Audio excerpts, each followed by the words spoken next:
बिस्मिल्लाहिर्रहमानिर्रहीम, अस्सलाम वालेकुम। मैं हूं ईसा नकवी। आज हफ्ता 27 अगस्त है। इस वक्त पाकिस्तान एक अजीम सानहे से दो चार है। सैलाब की सूरत हाल आपके सामने है। आपको मालूम है कि ये वो मौज़ूआत नहीं जिन पर अमूमन मैं अपने चैनल पर गुफ्तगू करता हूँ, और ज़ाहिर है कि इस किस्म की और इतनी बड़ी कुदरती आफात रोज़ रोज़ नहीं आती। मैं ये क्यों मजबूर हुआ ये वीडियो बनाने पर, और ये एक सीरीज़ ऑफ वीडियोज़ होगी। मैं 4 से 5 वीडियोज़ इस सिलसिले में करना चाहता हूँ। उसकी वजूहात मैं आपको बता दूँ, और उससे भी पहले जो लोग मुझे रेगुलरली फॉलो करते हैं उनको मालूम है कि कभी मैंने अपनी किसी वीडियो के आगाज़ में ये नहीं कहा कि मेरी वीडियो को आखिर तक देखिएगा, इसको लाइक किए करें या शेयर करें, सब्सक्राइब करें। इस किस्म की गुफ्तगू मैं नहीं करता, लेकिन इस वीडियो और इस सिलसिले की जो वीडियोज़ हैं उनके हवाले से मेरी आपसे स्पेशल रिक्वेस्ट है कि ये वीडियोज़ ज़रूर देखें। ये पाकिस्तान के लिए, आप लोगों के लिए, और पाकिस्तान का मुकदमा पूरी दुनिया में लड़ने के लिए बहुत अहम है।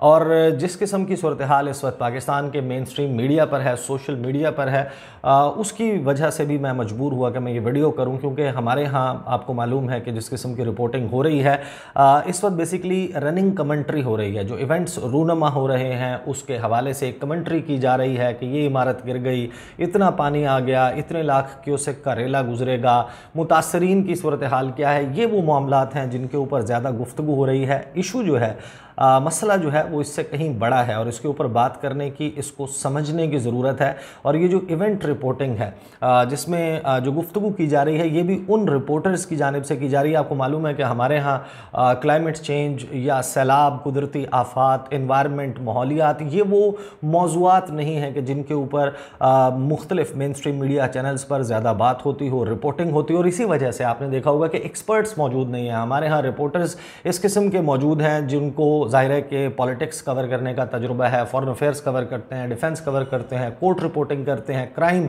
मुख्तलिफ बीट्स के स्पेशलिस्ट रिपोर्टर्स जो हैं वो मौजूद हैं। लेकिन कभी किसी चैनल ने, मेरा खुद 18 साल का तजुर्बा है, ये सोच कर नहीं किसी रिपोर्टर को हायर किया कि ये माहौलियात का, एनवायरमेंट का स्पेशलिस्ट है, क्लाइमेट चेंज के सब्जेक्ट को, मौजू को समझते हैं और इस हवाले से हमारे लिए अच्छी रिपोर्ट्स बना सकेगा। तो जो भी रिपोर्टर्स हैं वो बेसिकली इस सब्जेक्ट के स्पेशलिस्ट नहीं है। मुझे अपने करियर के दौरान तजुर्बा रहा, जब 2005 का ज़लज़ला आया, फिर 2010-11 के जो सैलाब थे पाकिस्तान पीपल्स पार्टी के दौर में, उनको भी कवर किया। तो मैं अपने तजुर्बे की बुनियाद पे आपके सामने कुछ अहम चीज़ें इस वीडियो में रखूँगा, क्योंकि इस वक्त एक बहस ये भी चल रही है। आपको मालूम है कि एक सूबा जो कि बहुत बुरी तरीके से मुतासर हुआ है, सूबा सिंध, उसमें पाकिस्तान पीपल्स पार्टी की हुकूमत है, और वहाँ पर जो हुक्मरान हैं, निसार खोड़ो हों, आगा सिराज दुरानी हो, दीगर जो पाकिस्तान पीपल्स पार्टी की जानिब से रहनुमाओं की आवाज़ें आ रही हैं, वो लोगों को ये बता रहे हैं कि ये अल्लाह का अजाब है और गुनाहों की वजह से आप पर आया है, क्योंकि आप गरीब लोग, आप बहुत गुनाहगार हैं, आप जिस किस्म के गुनाह करते हैं उसकी वजह से आपके ऊपर अल्लाह का अजाब आया है। इस सब्जेक्ट को जो है, वो मैं कोई आलिम नहीं हूँ, कोई बहुत बड़ा कोई दीनी आलिम नहीं हूँ, लेकिन मैं अपनी जो कैपेसिटी है उसके मुताबिक आपको एक्सप्लेन करने की कोशिश ज़रूर करूँगा कि जो अल्लाह का अजाब है वो क्या सिर्फ टारगेट करके गरीबों पर आता है, जो लोग अपने प्राइवेट जेट्स में फ्लाई करते हैं, जो बड़ी आलीशान कोठियों में रहते हैं, जो लैंड क्रूज़र्स पर चलते हैं, जिनके पास हेलीकॉप्टर की फैसिलिटी अवेलेबल है, क्या वो गुनाह नहीं करते, या फिर जो है उनके गुनाह इतने संगीन नहीं है कि उनके ऊपर अल्लाह का अजाब आए।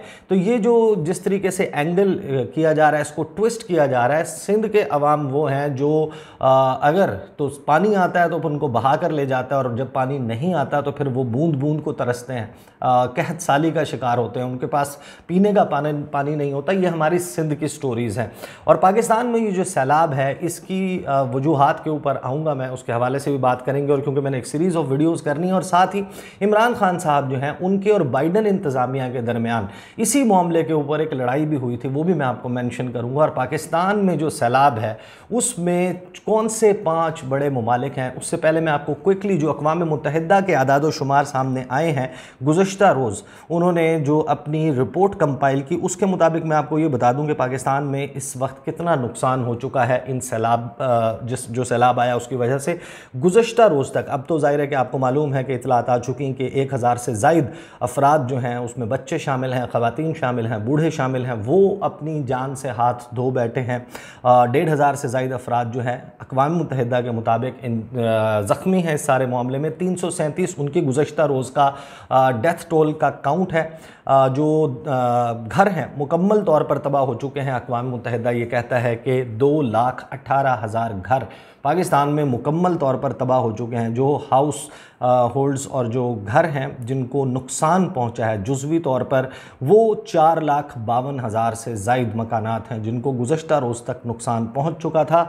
इसके बाद एक और बहुत अहम मामला कि 2 मिलियन एकड़ रकबे के ऊपर, यानी कि 20 लाख एकड़ रकबे पर जो फसलें हैं उनको नुकसान पहुंचा है, या वो तबाह हो चुकी हैं या नुकसान पहुंचा है। लेकिन जाहिर है कि ये सैलाब जो है वो मुख्तलिफ होता है। पहाड़ी इलाकों में जो फ्लैश फ्लडिंग होती है वो डिफरेंट है।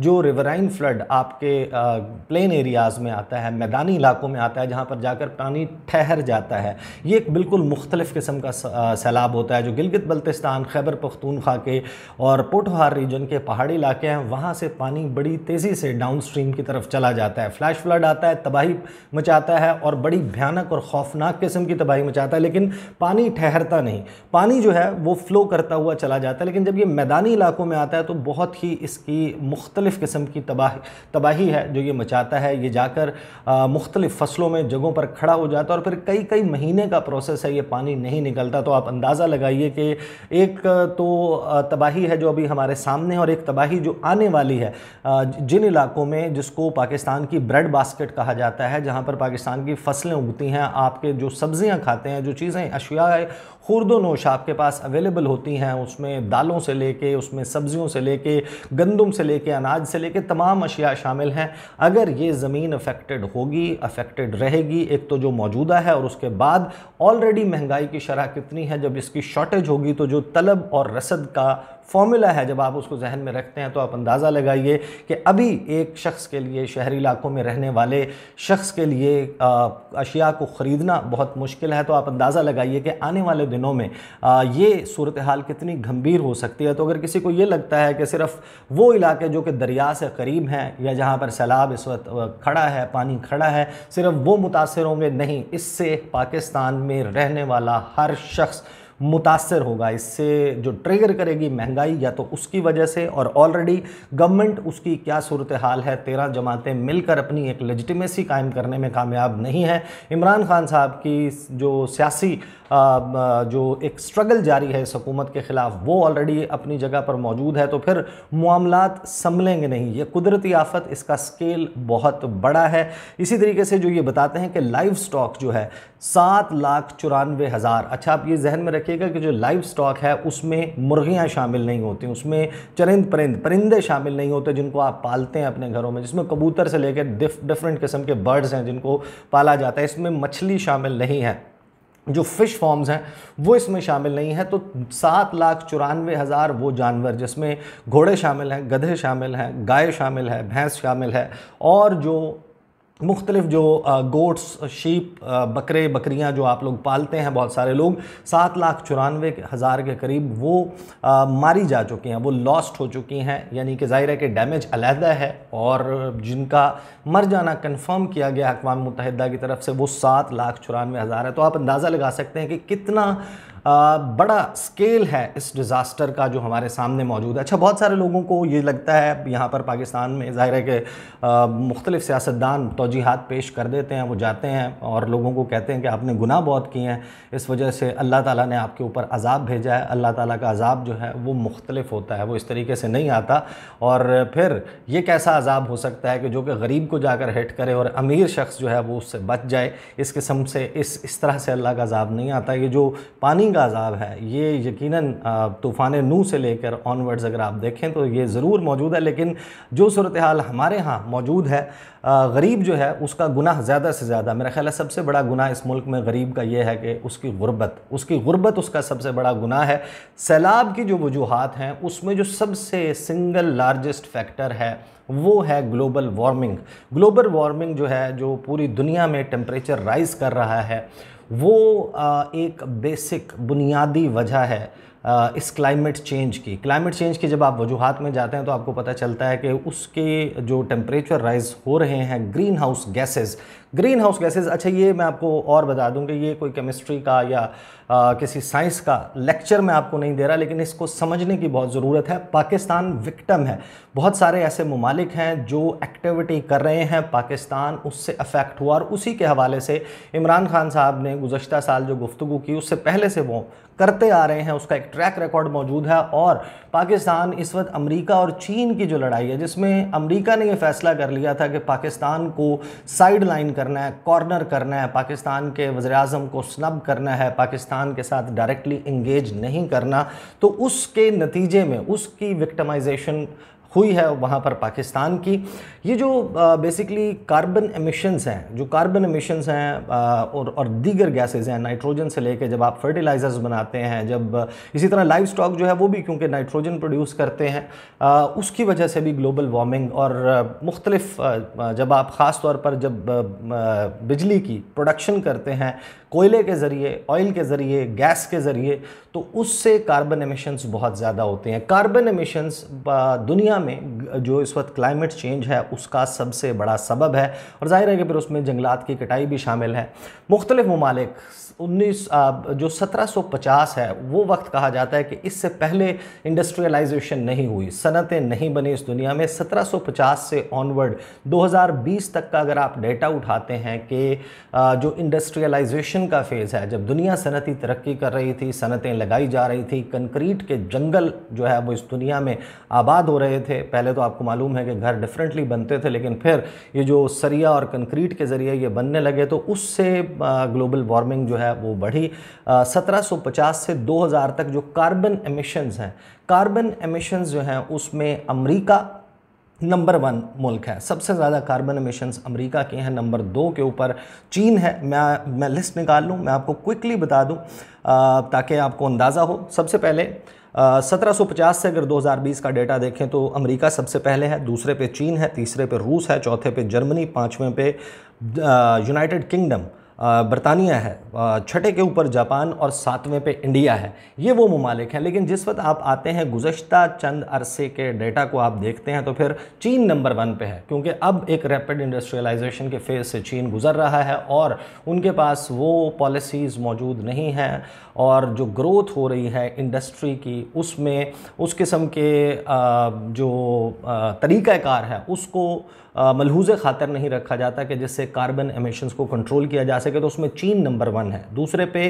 अमेरिका है, तीसरे पे इंडिया, चौथे पे रशिया और पाँचवें पे जापान। ये वो ममालिक हैं जिनका जो इस दुनिया के टेम्परेचर को बढ़ाने के आप कह सकते हैं कि मौजब हैं। इन्होंने इस दुनिया का टेम्परेचर बढ़ाया है। ये वो ममालिक हैं जिनकी एक्टिविटी की वजह से, इनकी ह्यूमन एक्टिविटी की वजह से, इनकी दीगर जो सनती एक्टिविटी है उसकी वजह से दुनिया का दर्जा हरारत बढ़ता है। और होता क्या है कि हमारे यहाँ जो ग्लेशियर्स हैं उनके पिघलने का अमल तेज़ हो जाता है। एक मौसमी तगय्युरात से आप गुज़रते हैं, बारिशों का सिलसिला तेज़ हो जाता है, तो फिर फ्लड आता किस तरीके से है। ज़ाहिर है कि जब एक ही वक्त में मॉनसून सीज़न भी होगा और यही वो गर्मी का वक्त होगा जब ग्लेशियर्स गर्मी की वजह से पिघल रहे होंगे, तो पानी जो है वो एक बड़ी मिकदार में फ़्लो डाउन कर रहा है पहाड़ों से।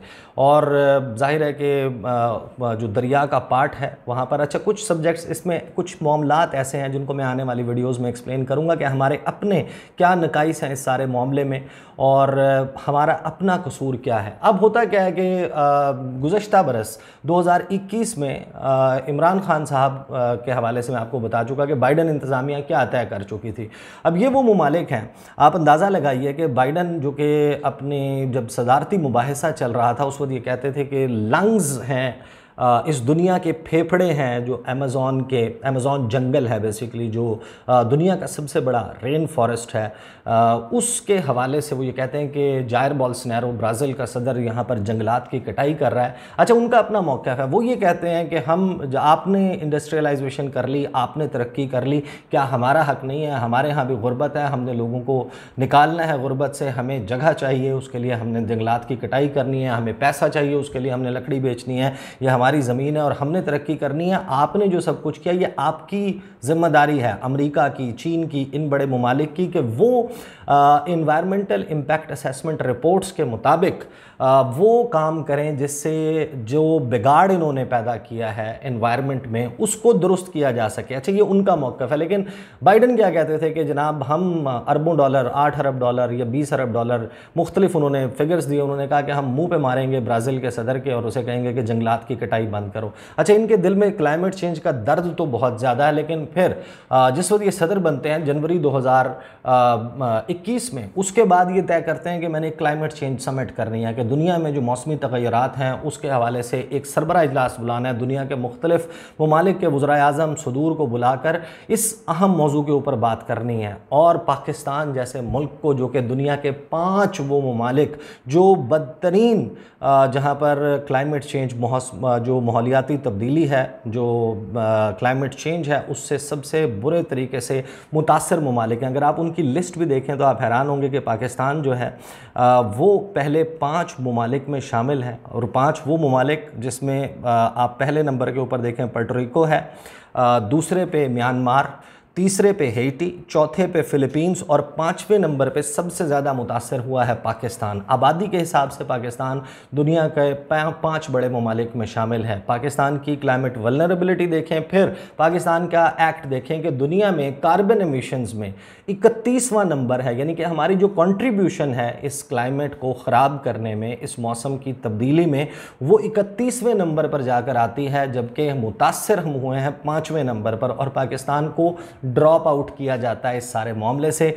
पाकिस्तान को जिस वक्त निकाला गया, साथ में आप देखें कि इंडिया को, बांग्लादेश को, भूटान जैसे मुल्क को भी उन्होंने बुलाया। हालांकि स्टेट डिपार्टमेंट ने कहा कि हमारा जो मकसद है इस क्लाइमेट चेंज समिट का, कि हम उन ममालिक को बुला रहे हैं कि या तो उनकी कार्बन एमिशंस जो हैं वो बहुत ज़्यादा हैं, या फिर बहुत कम हैं, या फिर वो मुतासर बहुत ज़्यादा हैं क्लाइमेट। अच्छा, पाकिस्तान उस पूरे 5 नुकाती फार्मूले पे जिसकी बुनियाद पे बुलाया गया, पाकिस्तान उस 5 के 5 मामलात के ऊपर पूरा उतरता था, लेकिन पाकिस्तान को नहीं बुलाया गया। और ये एक मेरा ख्याल है कि ओपन अगर आप बात करें तो नुक्ता-ए आगाज़ था इमरान खान और सदर बाइडन के दरमियान। ये मामलात जब ख़राब हुए उनमें एक वजह ये भी थी। इसके बाद जब आवाज़ उठाई गई, इमरान खान साहब ने इसके हवाले से ट्वीट्स भी की। अगर आप सर्च करेंगे वीडियो बहुत तवील हो जाएगी, इसलिए मैं उस डिटेल में नहीं जाऊँगा। इमरान खान साहब ने इसके हवाले से फिर बात भी की, अपने एफर्ट्स भी बताए, अपना बिलियन ट्री सुनामी और जो 10 बिलियन ट्री सुनामी प्रोजेक्ट्स हैं उनके हवाले से भी बताया। उन्होंने ये भी बताया कि हम ये सब कुछ जो है वो पाकिस्तान के लिए कर रहे हैं, अपने फ्यूचर के लिए कर रहे हैं। और उन्होंने तबसरा किया अपने नॉन इन्विटेशन के ऊपर।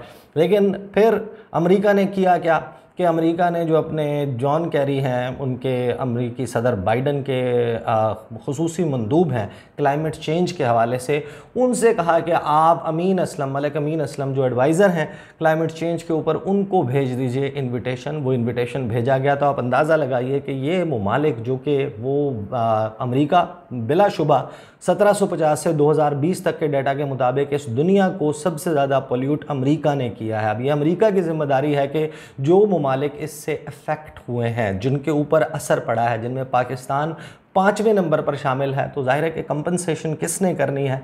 ये चंद अहम गुजारिशात थी। अगली वीडियो में हम एक बहुत ही इसी से जुड़े अहम मामले पर बात करेंगे। एक बहस चल रही है पाकिस्तान में कि इमरान खान साहब जो हैं वो सियासत कर रहे हैं सैलाब के मामले पर। कौन सी सियासी जमात का क्या किरदार है? 3 बड़ी सियासी जमातों को मैं डिस्कस करूँगा, पाकिस्तान तहरीक इंसाफ, पाकिस्तान मुस्लिम लीग नवाज़ और पाकिस्तान पीपल्स पार्टी की सियासत कर कौन रहा है इस मामले पर, पाकिस्तान में हो क्या रहा है, और दीगर चंद चीज़ें जो इस वीडियो में मैं मिस आउट कर गया हूँ उसके हवाले से अगली वीडियो में बात करूँगा। मुझे इजाज़त दीजिए। अल्लाह हाफ़िज़।